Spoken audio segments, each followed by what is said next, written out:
ഇപ്പോൾ പുലർച്ചെ 4:30 സമയം. ഞാൻ റെഡി ആയിട്ട് ഇപ്പോൾ ഗംഗാ ആരതി കാണാൻ വേണ്ടിയിട്ട് ഇവിടെ അസ്സി ഘാട്ടിലേക്ക് പോവുകയാണ്. പുറത്ത് ഇതാ ഈ സമയത്തന്നെ വണ്ടികളും ആൾക്കാരൊക്കെ ഉണ്ട്. അങ്ങനെ ഞാനൊരു ഓട്ടോ പിടിച്ച് ഇവിടെ നിന്ന് നേരെ അസ്സി ഘാട്ടിലേക്ക് പോവുകയാണ്. അസ്സി ഘാട്ട് ഇവിടെ നിന്ന് ഒരു 2 കിലോമീറ്റർ ദൂരമുണ്ട്. അവിടെയാണ് മോർണിംഗിൽ ഗംഗാ ആരതി കാണാൻ അടിപൊളി എന്ന് പറയുന്നത്. അതുകൊണ്ടാണ് അങ്ങോട്ടേക്ക് പോകുന്നത്. ഇതാണ് ബനാറസിലെ ഫേമസ് ആയിട്ടുള്ള അസ്സി ഘാട്ട്. ഇവിടെ രാവിലെ ഗംഗാ ആരതി നടക്കും. അത് ഇവിടെ വന്ന് കാണാൻ ആൾക്കാർ ഇതാ വന്നുകൊണ്ടിരിക്കുന്നേ ഉള്ളൂ. സമയം 5 മണിയായി. ഈ കാണുന്ന പീഠത്തിന്റെ മുകളിൽ നിന്നിട്ടാണ് പൂജാരിമാർ ഗംഗാ ആരതി ചെയ്യുന്നത്. ഗംഗാ ആരതി എന്ന് പറയുന്ന ഈ മുന്നിലൂടെ ഒഴുകുന്ന ഗംഗാ നദിയെ പൂജിക്കുന്ന ഒരു പരിപാടിയാണ്. അപ്പോൾ അതിന് ഭയങ്കര ഫീലാണ്, കാണാൻ ഭയങ്കര രസമാണ് എന്നൊക്കെ പറയാൻ കേട്ടത്. അപ്പോൾ ഞാനും ആദ്യമായിട്ടാണ് കാണാൻ വന്നിരിക്കുന്നത്. ഇവിടെ അതിനുള്ള ഒരുക്കങ്ങൾ റെഡി ആയിക്കൊണ്ടിരിക്കുകയാണ്. അങ്ങനെ ഗംഗാ ആരതി ഇവിടെ സ്റ്റാർട്ട് ചെയ്യാൻ പോവാണ്. നല്ല തിരക്കുണ്ട്. ഞാനിത് ഇത്ര പുറകിൽ നിന്നാണ് കാണുന്നത്. ഞാനിതിന് കമൻട്രി ഒന്നും പറയുന്നില്ല. You can feel and enjoy this moment.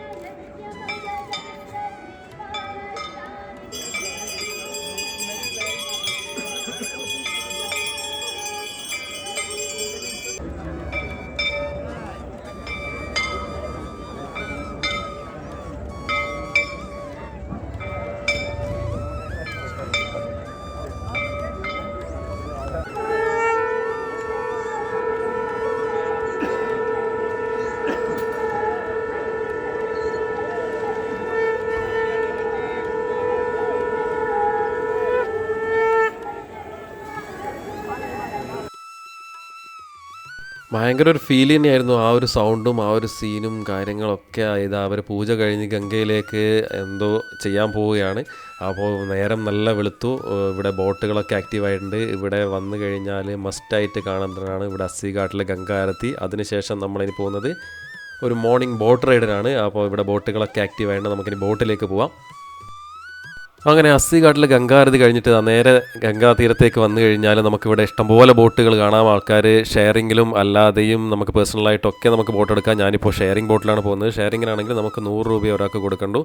പേഴ്സണലായിട്ട് ഇതുപോലെ ഒരു ചെറിയ ബോട്ട് മുഴുവനായിട്ട് നമുക്കൊരു 2 പേർക്ക് 3 പേർക്കൊക്കെ എടുക്കണമെന്നുണ്ടെങ്കിൽ ഒരു 1000, 1500, 2000 അങ്ങനെ പല റേറ്റുകളിലുള്ള ബോട്ടുകളുണ്ട്. അപ്പോൾ ഇവിടെ ഞാൻ ബോട്ടിൽ ഇങ്ങനെ ഇരിക്കുമ്പോൾ നല്ല ഒരു മസാല ടീ ഒരാൾ കൊണ്ടുവന്നു. അപ്പോൾ ഞാൻ ആ മസാല ടീ ഒന്ന് കഴിച്ചു നോക്കട്ടെ എങ്ങനെയുണ്ട്. 10 രൂപയുള്ളൂ, നല്ല തണുപ്പുണ്ട്. അപ്പോൾ ഒന്ന് ചൂടാക്കാൻ വേണ്ടിയിട്ട് ഒരു മസാല ടീ. വാരാണസി വന്നിട്ട് ഗംഗാ ആരതി കാണുന്നത് പോലെ തന്നെ മസ്റ്റ് ട്രൈ ആണ് ഈ ഒരു ബോട്ട് റൈഡ്. അതും ഈ ഏർലി മോർണിംഗിലുള്ള ബോട്ട് റൈഡ് ഭയങ്കര രസമാണ്. സൂര്യൻ ഉദിച്ച് വരുമ്പോൾ ഈ ഗംഗാ നദിയിലൂടെ ബോട്ടിൽ പോകാൻ ഒരു രസം തന്നെയാണ്. 100 രൂപ മാത്രമേ ഒരാൾക്ക് ചാർജ് വരുന്നുള്ളൂ. ഈ ഒരു വിൻ്റർ സീസണിൽ നമുക്ക് ഇവിടെ ഗംഗാ നദിയിൽ കാണാൻ പറ്റുന്ന ഒരു മൈഗ്രേറ്റഡ് ബേർഡ്സ് ആണ് ഇപ്പോൾ നമ്മളെ മുന്നിൽ കാണുന്നത്. സെർബിയൻ ഗുൾസ് എന്ന് പറയുന്ന ഈ ഒരു മൈഗ്രേറ്റഡ് ബേർഡ്സ് ഈ ഒരു സമയത്താണ് ഇവിടെ വരുന്നത്. അതിനെയൊക്കെ കണ്ടുകൊണ്ട് ഈ ഗംഗാ നദിയിലൂടെയുള്ള ബോട്ട് റൈഡ് ഈ ഒരു തണുപ്പിന് ഭയങ്കര രസമാണ്. എന്ത് രസമാണെന്ന് പറയും ഈ പക്ഷികളെ കാണാൻ. ഈ പക്ഷികളെ വിളിച്ച് കഴിഞ്ഞാൽ ഇത് നമ്മുടെ സൈഡിലേക്ക് വരും. നമ്മൾ ഭക്ഷണം കൊടുത്തു കഴിഞ്ഞാൽ അത് കഴിക്കും. അതിനുള്ള സാധനങ്ങൾ നമുക്ക് അവിടെ നിന്ന് വാങ്ങിച്ചിട്ട് വരാം. നമ്മൾ ഈ ഒരു ബോട്ട് റൈഡ് അസ്സി ഘട്ടിൽ നിന്ന് തുടങ്ങി മണികർണിക ഘട്ട് വരെ പോയിട്ട് തിരിച്ച് അസ്സി ഘട്ടിൽ ഡ്രോപ്പ് ചെയ്യുന്നതാണ് പറഞ്ഞത്. ഏകദേശം ഒരു 40-45 മിനിറ്റ് റൈഡ് ഉണ്ട്. ഇതിന് വെറും 100 രൂപ മാത്രമേ ഞാൻ കൊടുക്കുന്നുള്ളൂ. ആ പുക ഉയരുന്ന ഘട്ടാണ് മണികർണിക ഘട്ട്. ഇവിടുത്തെ ഫേമസ് ആയിട്ടുള്ള ക്രിമേഷൻ നടക്കുന്ന ഒരു ഘട്ടാണിത്. ഇതുപോലെ 2 ഘട്ടുകളാണ് ഇവിടെ, മണികർണിക ഘട്ടും ഹരിശ്ചന്ദ്ര ഘട്ടും. ഇവിടെ എന്താ പറയുക, മണികർണിക ഘട്ടിൽ തീ ഒരിക്കലും അണയാറില്ല എന്നാണ് പറയുന്നത്. കാരണം അത്രയും ശവങ്ങൾ ദഹിപ്പിക്കാൻ വേണ്ടി ഇവിടെ ദിവസവും കൊണ്ടുവരുന്നുണ്ട്. ഈവനിങ്ങിൽ അങ്ങോട്ട് പോയിട്ട് കാണണം എന്നാണ് എൻ്റെ ഒരു പ്ലാൻ ഉള്ളത്. അപ്പം നമുക്ക് ഈവനിങ്ങിൽ അങ്ങോട്ട് പോകാം. ഇവിടെ ഇതുപോലെ ഏകദേശം 83 ഗട്ട്സുകൾ ഉണ്ട് എന്ന് പറയുന്നത്. ഗട്ട് എന്ന് പറയുന്നത് നമ്മുടെ നാട്ടിൽ കടവ് എന്നൊക്കെ പറയില്ല, ആ ഒരു മീനിങ് ആണ് ഗട്ട്. രാവിലെ സൂര്യൻ അങ്ങനെ ഉദിച്ചു വരുന്നു. അപ്പോൾ ഈ ഗംഗയിലൂടെ ബോട്ടിലൂടെ നമ്മളിങ്ങനെ യാത്ര ചെയ്യാണ്. അതുകൂടാതെ മൈഗ്രേറ്റഡ് ബേർഡ്സ് ഇങ്ങനെ നമ്മുടെ ചുറ്റിലും പാറിപ്പറന്ന് നടക്കുന്നു. ഭയങ്കര ഒരു ക്രിയേറ്റീവ് മൈൻഡൊക്കെ ഉള്ളവർക്ക് ക്രിയേറ്റീവായിട്ടുള്ള കാര്യങ്ങൾ ചിന്തകളൊക്കെ വരാൻ ഭയങ്കര ഒരു രസമുള്ള സ്ഥലമാണ്. അതുകൊണ്ടാണ് ഇവിടെ വലിയ വലിയ ചിന്തകരും എഴുത്തുകാരൊക്കെ ഇവിടെ ബനാറസിനെ ഇഷ്ടപ്പെടുന്നത്.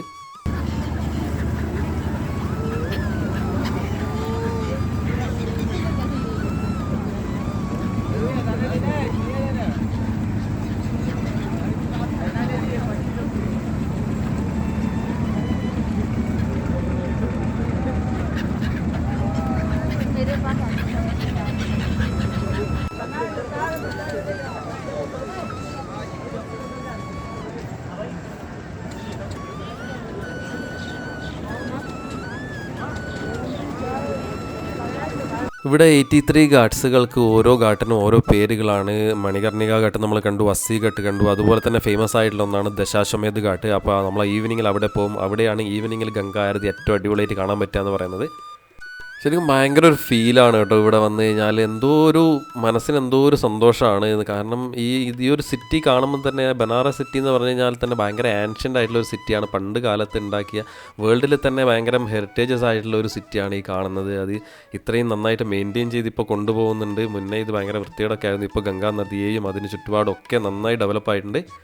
അത് കണ്ടോ, ഒരു ഘാട്ടിൽ ശിവ ശിവ എന്ന് തമിഴിൽ എഴുതിയിരിക്കുന്നു. ഇത് തമിഴ് ആൾക്കാർക്ക് വേണ്ടിയിട്ടുള്ള ഒരു പ്രത്യേക ഘാട്ടാണെന്ന് തോന്നുന്നു. അതുപോലെ തന്നെ ഇവിടെ ഒരു കർണാടക ഘാട്ടുമുണ്ട്. അങ്ങനെ സെപ്പറേറ്റ് ആയിട്ടുള്ള പല ടൈപ്പ് ഓഫ് ഘാട്സ് ഉണ്ട് ഇവിടെ നമുക്ക് കാണാൻ.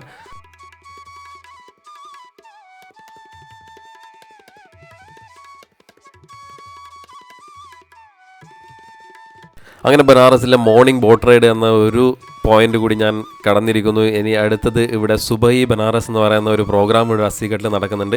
അപ്പോൾ നമ്മളിത് തിരിച്ച് വീണ്ടും അസ്സിഘട്ടിൽ എത്തിയിരിക്കുകയാണ്. ഇവിടെ സുബഹി ബനാറസ് എന്ന് പറയുന്ന പ്രോഗ്രാമിൽ ഇവിടെ രാവിലെ സങ്കീർത്തനങ്ങൾ ഉണ്ടാവും, അതുകൂടെ യോഗ, പിന്നെ പ്രഭാഷണം, അങ്ങനെയൊക്കെയുള്ള പരിപാടികൾ നടക്കുന്നുണ്ടെന്നാണ് കേട്ടത്. അപ്പോൾ അതുകൂടി കാണട്ടെ. രാവിലെ ഗംഗാരതി നടന്ന ഈ ഒരു സ്ഥലത്താണ് ഇപ്പോൾ യോഗ നടക്കുന്നത്. യോഗാചാര്യൻ അവിടെ സ്റ്റേജിലിരുന്ന് ഇൻസ്ട്രക്ഷൻ കൊടുക്കുന്നുണ്ട്. ഇവിടെ നമുക്ക് ആർക്ക് വേണമെങ്കിലും ഇവിടെ ഇരുന്ന് യോഗ പ്രാക്ടീസ് ചെയ്യാം. അപ്പോൾ ഇത് നല്ലൊരു പരിപാടിയാണ്. രാവിലെ ഇവിടെ വന്നിട്ട് യോഗയൊക്കെ ചെയ്ത് സംഗീതമൊക്കെ കേട്ടിട്ട് ഗംഗാ തീരത്ത് കുറച്ച് സമയം സ്പെൻഡ് ചെയ്യാം. എന്തായാലും ബനാറസിലെ ഫസ്റ്റ് ഡേ സ്റ്റാർട്ടിങ് അടിപൊളിയായിരുന്നു. ഇനി ബ്രേക്ക്ഫാസ്റ്റ് കഴിച്ചിട്ട് ബാക്കി വിശേഷങ്ങൾ. അപ്പോൾ അടുത്ത വീഡിയോ ബ്രേക്ക്ഫാസ്റ്റിന് ശേഷം നമുക്ക് വീണ്ടും കാണാം. Bye bye.